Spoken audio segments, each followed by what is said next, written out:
Who is Maggie? Maggie is, she's the baby. So she was tough.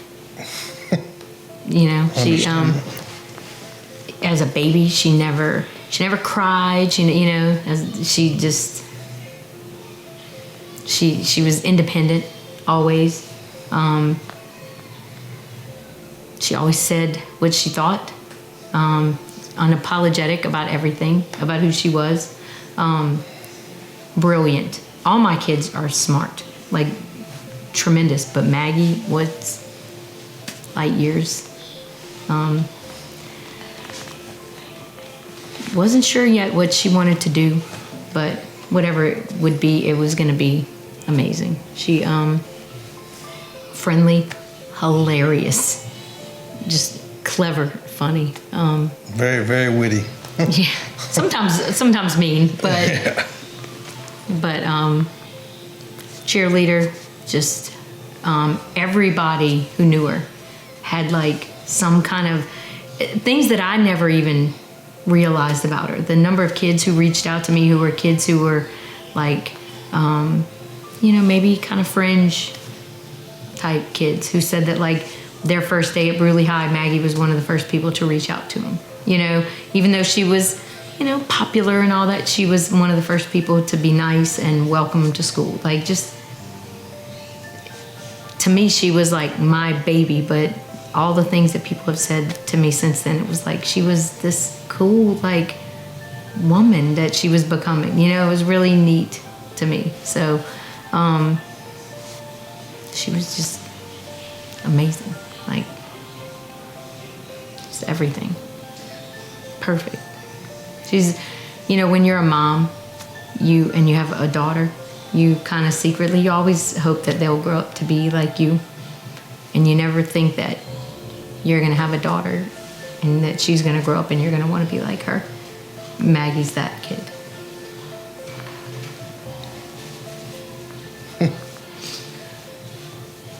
We haven't discussed this at all. How did you find out? Take me to that day. She, so the kids had asked, both kids, they're only 3 years apart, so a lot of their friends are the same and all. They asked if they could have the New Year's party here. So I told them they had to clean the yard and do all these things. So, and in between I had asked them if they could get a couple things for me. They'd gone to the store, come back. Then they were going to just get, I don't know, some burgers, whatever. They'd gone to the store for me, come back. They'd gone, apparently their Life 360 says they had gone to Benedetto's for something else. They came back. We were in our room. I hear the little thing, the chirp that says, front door. The door never closed because it never chirped again. Literally one of them must have come in, just grabbed something off the front table and gone back out. And then not even 10 minutes later, it seems, Mallory, Caroline's sister, calls. And she says, Miss Martin, this is Mallory. You heard about that police chase that's been happening all morning? And I was like, no, I hadn't. And so she said, well, they hit Maggie's car. And I said, what? She said, a cop hit Maggie's car. And so I threw the dog inside. He was outside working on something. And I ran out and I said, hey, we have to go. So they hit Maggie's car. And he's like, what? And he grabs his keys and we just drive. And then on the way there, I was like, why didn't Maggie call me? Why didn't Maggie call me? And I mean, it's right up here. It's 2 minutes away. And so I said, as soon as we pulled up and I saw the scale of cop cars and everything out there, I knew it was huge. And as soon as he got out the car, he knew. Mallory later that night told me, she texted me just to see how I was doing, and she said, I'm sorry, I was the one that told you. So I think when she called, she already knew. What went through you? I mean, they just said it wasn't real. But for you, it wasn't just one child. Right. Walk me through that. When we got there, I mean, that was the first fear, because when he saw the car, I still haven't seen pictures of the actual vehicle. When he saw the car, he was just almost in, like, just looking at the car, he didn't think anybody could have made it. But he, when they told me that Liam was out of the car, they called me from the, I mean, my first thought was that they were both gone. But they told me that they were putting Liam in an ambulance. The ambulance driver actually called me and told me that he was stable. And she managed to get him to call via cell phone and said that, and he was talking to me, and she said that at the time they thought he had a punctured lung and the whole broken femur and that whole deal. But, you know, she assured me he was stable. And even though at the time we knew Maggie was gone, I just couldn't bring myself to leave her. I didn't know what else to do. So she said that she swore to me she would call if anything like changed or turned with him, because I couldn't bring myself to leave the scene. So I told her that I would, she would call me, and I got my parents. I had to call my parents and tell them about Maggie right then. We called his dad, and they met the ambulance at the hospital. And a very good friend of ours came to the scene, and then followed the ambulance and met him at the hospital too. But I mean, I didn't know where to go. I didn't know what to do. Are you comfortable saying how her dad found out? We had to call him.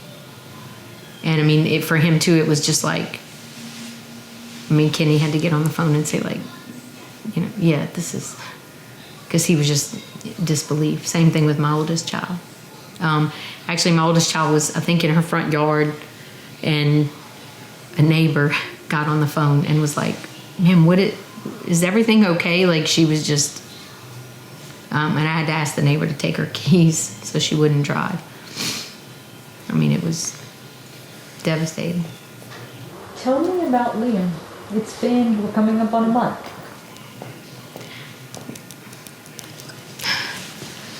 He's a fighter. He's I mean, what was it, 12 days, 13 days? 12 days. Intubated, sedated. So when we got there, he was, you know, talking out of his head, I guess concussed maybe. And they told us that night they're probably going to have to intubate him. And then, 3 weeks later, one of the guys told me they didn't expect him to make it that night. And of course they didn't tell us that then, but here we are. So he had, over the course of that time, he had congestive heart failure, pneumonia, ARDS, whatever that, you know, but of course they don't use those kind of scary terms. They just sort of say like, oh, he's got all these contusions on his lungs, but I mean, that was just so difficult, because that whole time when he didn't know about Maggie, you know, we had to be careful to just be positive around him, and, you know, that made it hard. But And that's something we haven't spoken about either. Tell us what the last, I guess, 2 weeks have been, and now that Liam knows, tell us the telling him part. And that was difficult. But at the same time, I don't know if deep down maybe he didn't know. Once we told him he had been in a wreck, the stories that he had, for 12 days he had been, you know, out of it, and the story he had concocted in his head was this wild, you know, he had been at a NASCAR thing, and he had thought he had shot somebody, and he thought he kept seeing his dad following him from place to place to place. But then the more I put it all together, I was like, you know, there was a chase. The guy that did pull him out of the car, if you look at a picture of him, he's kind of bald. He has the gray beard, kind of like his dad.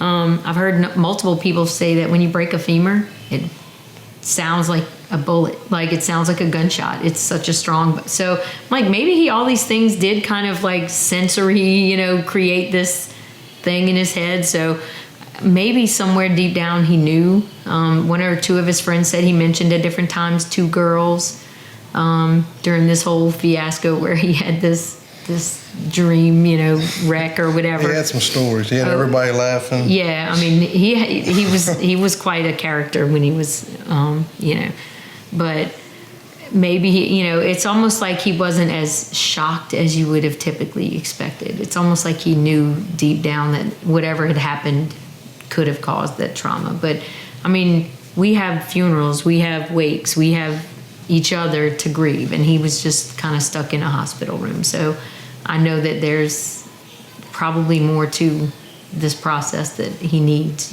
but he does seem better than you would expect. So that's good.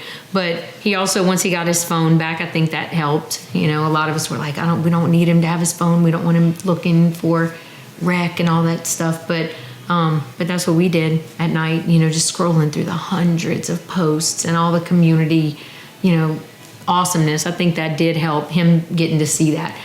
His coach, they created a new jersey, just because of all the community outpouring. They're going to have a West Side jersey this year. And so he posted on there something about, do you think I could buy one of those? And his coach was like, dude, we got you. It's like, I don't think he understood that whole thing was because of him. So I think starting to see and put all that together, like this whole like blanket of love around him is kind of helping him now too. But I mean, once he gets home and he has his friends and we can take him to the cemetery, and those things are going to help him quite a bit. We got the crew at the lake that kind of helped us prepare for it, how to ask him, how to tell him. And then Erin, still don't know how she does this, but she said, hey buddy, what happened? He told us his story, and then she just told him, no, this is what really happened. And to see his face just, I don't know, he finally got color back, then he was white again, like he knew something wasn't right. And she just told him, and the what are they, the palliative team at the lake? They were awesome. Dr. Pham, he was amazing, and he told us and gave me basically a roadmap. These are the words you have to use. This is how you have to do it. And I just stuck to that, and I don't know how I did it. And I walked out and I was like, that's it. I'm done being strong. No more. I'm done. I'm falling apart now. Because I mean, we had to keep it together till then. But which leads me to my next question. How are you? Today, I'm okay. I mean, I don't know. I've had to be strong for him. People keep telling me, you're so strong. No, I don't really know how I make it from day to day, but we do, and because we have to. If I had gotten to that wreck and Liam had not made it, they'd probably be putting me in the ground with both of them. I mean, I have an older daughter, but she's almost 30, and she's okay now. So I don't think I could have ever made it without him. Without either one of them, I had to be mom for him, and every day he's like, I'm going to be driving as soon as possible. I'm going to be doing that. I'm like, no, you're going to be in bubble wrap and you're never leaving here. And he's like, can I go to spring break with him? No, you can't. And his girlfriend's like, you can come with us if you want. I'm like, okay, I'm going to do that. Because I'm just like, I don't know if I ever want you to drive. I don't want you to go anywhere ever again. Have you even put into words what's in your heart? Have you even processed all of this? Kind of, I guess. My ex and I, we split time with her, and so I think for that first little bit of time, it was almost like in my head, it was just, she's just not here, and that you could kind of deal with things that way and just compartmentalize, I guess. But I have a great group of friends, neighbors, support system who kind of help, and every other week it seems they'll come over. We'll light the fire outside and have a couple beers and just sort of toast to Maggie and just kind of feel normal for a minute. And then the next day you gotta wake up and she's still not here. You almost feel, and I guess that's what grieving is. It's the first day you wake up and she's not the first thing you think about. It's like you almost feel bad, or you almost feel bad when you're having, laughing for a minute with people, but it's like you're happy and so joyous when Liam is doing great things, but then you know that all that's doing is bringing you home to a place where Maggie's not going to be. What about Liam walking? The first time he walked, some of the firsts at the hospital. Okay, so we're at the hospital and doing the rehab, and he stands up maybe 5 or 6 seconds, maybe. With help. On a walker. Of course, he had no reserve from oxygen, so he was, from his lungs. And the first day, maybe, 10 seconds, maybe stood up. The next day, they brought him to, I guess we moved him from ICU to... No, he took like 3 little baby steps still in ICU. Okay, so 3 baby steps in ICU. And then they moved him from ICU to I don't know, 6th floor. Stu. Yeah. And his first day, he's like, he's telling us, I'm getting out of here. That's all there is to it. So he walked 10, 15 steps, like good steps with the walker. And then he was wore out. And then the next day, he took off. Like 30, 40 steps. Like down the hallway to the windows. So they said, hey, look, we can go ahead and start moving him to rehab. So we're all like, yeah, that's one step closer to home.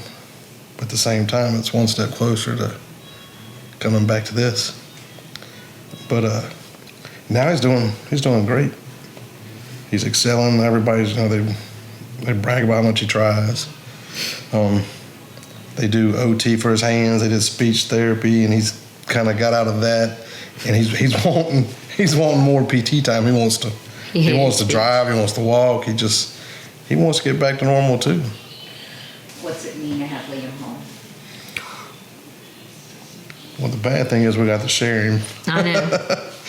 We'll get him I gotta first. share him with dad. I gotta share him with girlfriend. I gotta share him. But he's kind of kind of holding us together right now. Mm-hmm. And then we try to do little, excursions in town, go get something to eat, go shopping, and everything's Maggie. I know. Everywhere we look, it's something Maggie wanted, or Maggie saw, or Maggie tried, or Maggie told her, you look, whatever word she uses. Kids talk crazy words.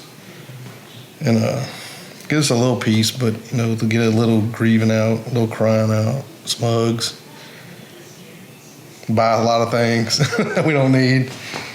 But whatever it takes to get us back to kind of normal, we're going to try it. It will be nice just to have routine again. And right now, it's you wake up, go to the cemetery, go to the hospital.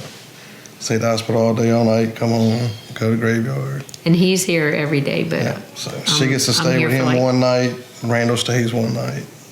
I'm here for 5 hours every other day. And my poor puppy, he's my other baby, and he can't take it. Tell me about Caroline and Maggie's relationship. Oh my God. So, and somebody's gotta publish this number system that So Maggie had 2 best friends forever, Abby and Brooklyn. They called themselves 310 BAM. Brooklyn, Abby, Maggie. And because they were 310s.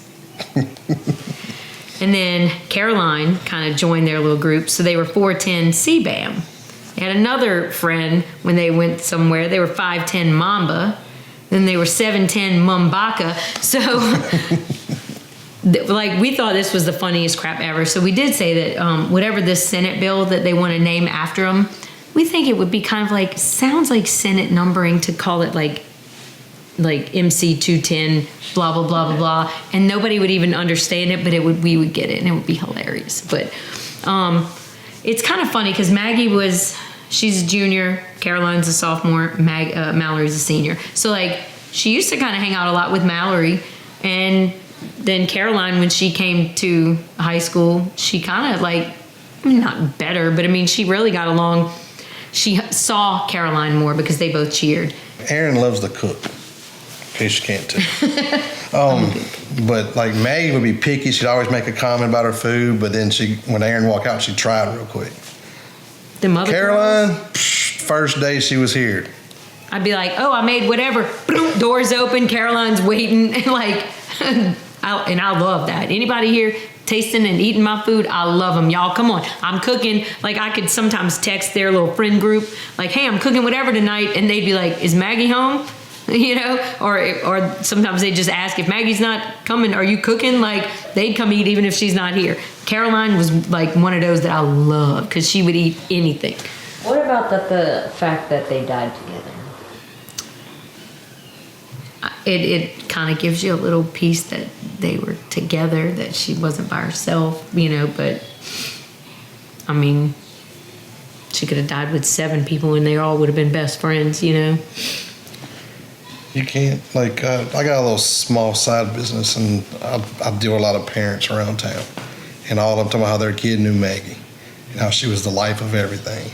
And yeah, every parent wants to feel that way and say that, but she was. The number of people that knew her that we didn't even know. Yeah, it's like everyone just does, you can tell just the way they talk about her. It wasn't just a, you know, hey, how's your kid, you know. It was like she was awesome. Like, she come in, sling the doors open. Hey, shut the door. And, you know, we split time with, you know, her dad, so we get her for a week, but the whole week we always had Caroline, we had Brooklyn, we had Abby. I could keep going on, and then now that, you know, she's gone.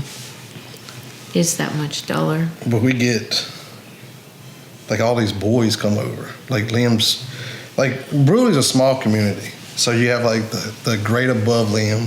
You got Liam's grade, you got the grade under Liam, and then you got Maggie and them. And then it's like they have this little group chat. And they're all just constantly talking. So like the first night when I was home alone, she was at the hospital, all of them came on our back porch. Because they would party here. And Did they come over just like last night, sit at the bar just talking 3 or 4 hours. one of them comes in, he was doing work on one of the boys, the boy that actually took Maggie to prom when she was a sophomore. He's having a tough time. And so he'll come over a lot. And he was here yesterday, and 2 other boys drove up, and they were like, I saw Cade's car. And so they just came in, they're just sitting, and he used to coach football and stuff. So, I mean, they all know him. They all know me. Some of them say I'm like the bonus mom, so I love that. But that's what makes it harder, too, because it's like we didn't just lose one. It's like I lost 5 daughters, you know? And so I tell them all, like, y'all can't just leave me, you know? You're my connection. Like, you know, y'all can all still come eat. You can still come, you know? I want to know when you're, like, beefing with your friends or your boyfriend or whatever, like, still come do your makeup here for prom if you want. Like, because now it's hard enough when she's your baby and she's going to leave in 2 years and you're holding on to everything. And, like, I wasn't ready to lose her at the end of senior year, you know? And it's like it was too soon, and it was 4 or 5 of them at one time, you know? It's like my house, it's like that empty nest thing times 5 and way too soon. And like we bought that camper. We had to buy the one with the bunkhouse room on the back with 3 bunks so that could be the 310 BAM room so that all of them could come. Because Maggie likes camping, but she wasn't going to go if we didn't have room for her. All of them to be in there, because that room would sleep 5 comfortably. So, I mean, and now I'm like, well, what are we going to do? So we just talked about everything we do. We do a summer trip every year with all of them. Mm-hmm. We take the girls, like, she's like, where's the 310 BAM trip this summer? So we just started talking about discussing where that. Where was it going to be? So, I mean, but it warms my heart that, you know, as a teacher, it always meant a lot to me that, with Liam too, that like he wanted to have parties here, that, you know, that it wasn't like, you know, it's bad enough when your kids don't want to be around you in high school, but like when you're a teacher and their friends still want to come to your house. And I always loved that. I'd much rather my kids be here than somewhere else, because I know what they're doing, and I know. And that New Year's Eve, the boys had brought a bunch of Christmas trees here so that they could have a big bonfire. And so they had asked him that night, could they come burn those trees? And so they sat out here, and they were singing, and, you know, just I had found a song, like a really good song about a Better Nezzer song about like a friend dying in high school. And so I texted them and said, play this song for him. And he played it, and he said they all just like sat and kind of cried a little, and they just listened, dead silent. And by the end of the night, they were just singing, and they were just like, just having fun, just boys like remembering a friend. It was like awesome. Legislation wise, you've told me that their debts will not be in vain. Right. We've been approached by Caleb Kleinpeter. I've heard that Edmund Jordan is also in the House, also has tried to get something in the works. I know that that's going to be difficult because it's, involves law enforcement, and I know that's a touchy thing, but that's where I want to see something happen. I want to see a change in how police pursuits are addressed. What criteria? I don't know if that's the way I want to say that, but It's property. right. And then you go back to all these chases everywhere.